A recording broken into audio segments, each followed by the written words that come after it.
Le but de la présente démonstration est de vous montrer comment implanter dans vos modèles la relation 1N entre deux classes. À titre d'exemple, j'ai ici employeur et catégorie employeur. On sait qu'un employeur peut appartenir à 0 ou à une catégorie et qu'une catégorie peut se retrouver dans 0, 1 ou plusieurs employeurs.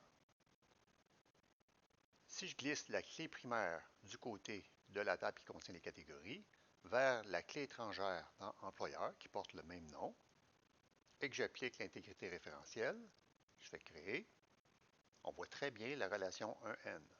Une catégorie peut se retrouver dans une infinité d'employeurs, alors qu'un employeur peut se retrouver dans 0 ou une catégorie.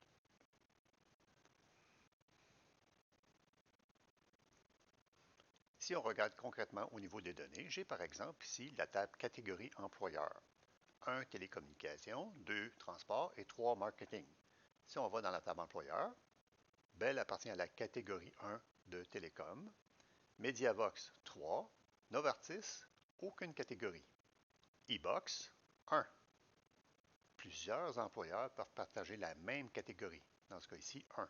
Et on voit que certains employeurs n'appartiennent à aucune catégorie, la case est vide, et qu'aucun appartient à la catégorie 2. On voit que la catégorie 2 transport n'est affectée à aucun employeur. Un usage classique de la relation 1N est l'utilisation de la liste déroulante. J'ai improvisé un formulaire sur la table employeur et dans catégorie employeur, maintenant, je peux utiliser une liste déroulante des valeurs.